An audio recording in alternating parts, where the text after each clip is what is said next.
गंगा तीरे शुभे स्थाने कृतो प्रजमनुत्तमम् वन्यावृत्तिं संकल्प्य तत्र समाहितः। सत्यव्रत जी महाराज वहां पर रहते थे। ज्ञान था नहीं, बुद्धि थी नहीं, लेकिन जो पन पड़ता था वो अपना करते थे। एक दिन की बात है, उनके जीवन में एक घटना घटती। क्या? एक जानवर घायल जिसके तीर लगा हुआ था, शुअर, वो भागता हुआ उनके आश्रम में प्रवेश कर गया। और जब उसने आश्रम में प्रवेश किया तो उसको जब देखा सत्यव्रत जी महाराज ने, तो उनके मुंह से एक शब्द निकल गया। वो घायल ईश्वर जिसके तीर लगा हुआ है, वो भागता जैसे आश्रम में प्रवेश करता है और उसको अचानक से देखते हैं सत्यव्रत जी महाराज कि उनके मुंह से एक शब्द का उच्चारण हो गया, ऐसे उनके मुंह से निकला।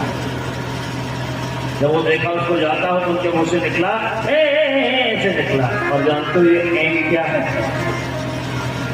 ये महासरस्वती का वीर मंत्र है।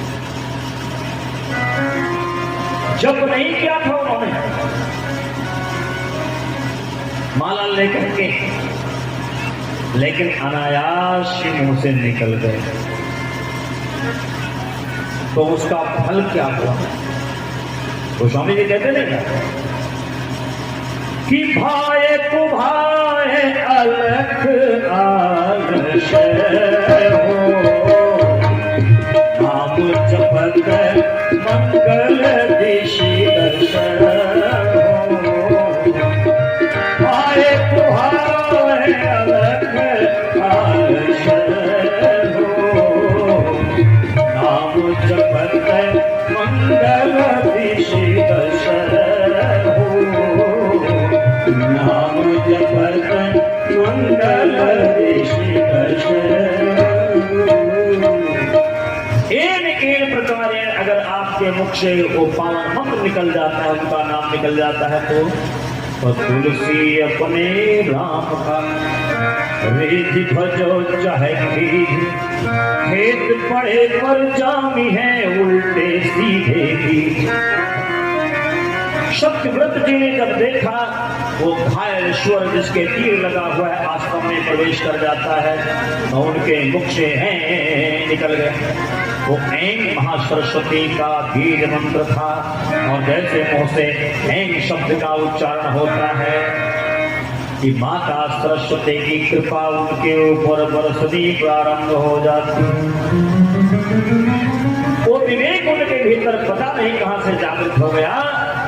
और थोड़ी देर के बाद में क्या देखते हैं, वो कान तक धनुष खींचे हुए उस पर संधान किए हुए वो व्याघ्र और पहेलिया भी पीछे पीछे आ रहा है। जो शुअर को मारने के लिए पीछे पीछे दौड़ता हुआ आ रहा था, वो पीछे पीछे आ रहा है। उसने आश्रम में प्रवेश करके और सत्यव्रत जी महाराज से प्रश्न किया कि महाराज जी क्या कोई घायल ईश्वर आपके आश्रम में आया, आपने देखा है? अब सत्यव्रत जी महाराज झूठ बोलते नहीं थे, लेकिन उनके सामने धर्म संकट खड़ा हो गया कि अब हम ये सत्य बता देंगे। देखिए माता सरस्वती के देन है, जब सरस्वती जीवन में आती है तो सरस्वती जीवन में आती है तो आपके जीवन में माधुर्य आता है। सरस्वती जब जीवन में आती है तो जीवन में सुसंस्कारिता आती है। सरस्वती जब जीवन में आती है तो जीवन में सरसता आती है, और जब जीवन में सरसता आती है तो आपके हृदय में करुणा का उदय हो जाता है, करुणा का संचार होता है।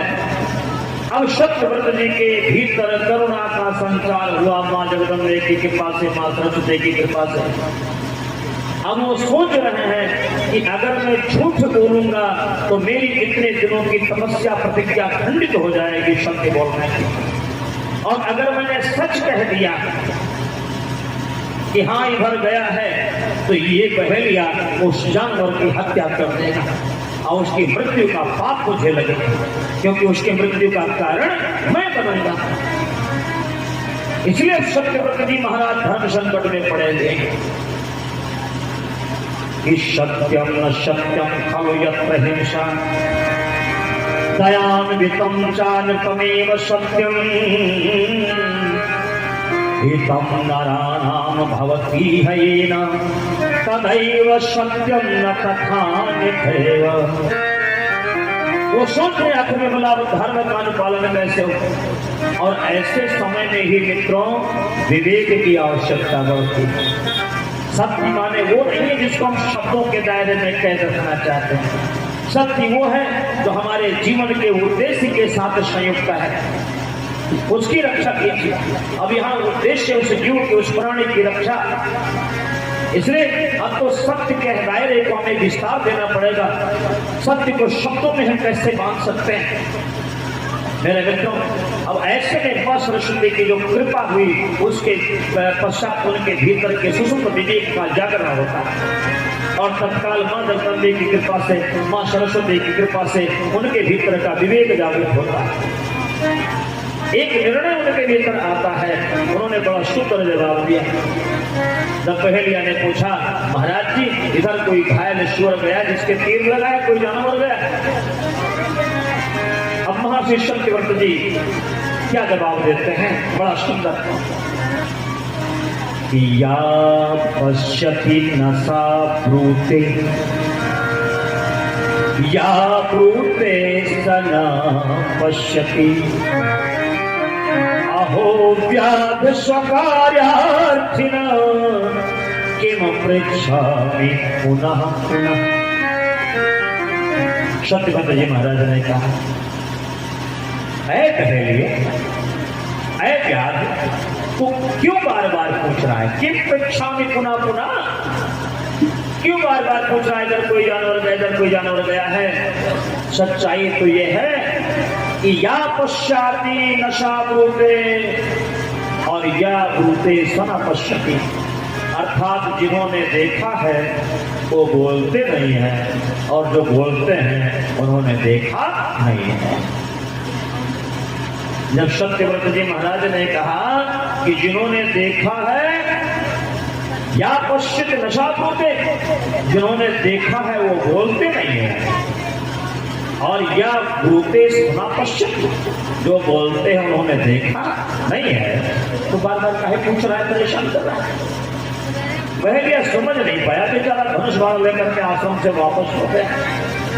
अब आप जरा विचार कीजिए, सत्यव्रत जी महाराज के सत्य की भी रक्षा हो गई और उस जानवर के प्राणों की भी रक्षा हो गई। उन्होंने गलत नहीं कहा, उन्होंने कहा कि आंखें देखती हैं लेकिन आंखें बोलती नहीं।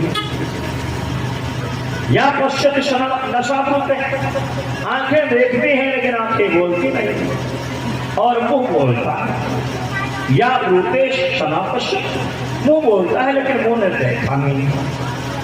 इसलिए बार बार क्यों पूछ रहा है? पहले इस बात को समझ नहीं पाया।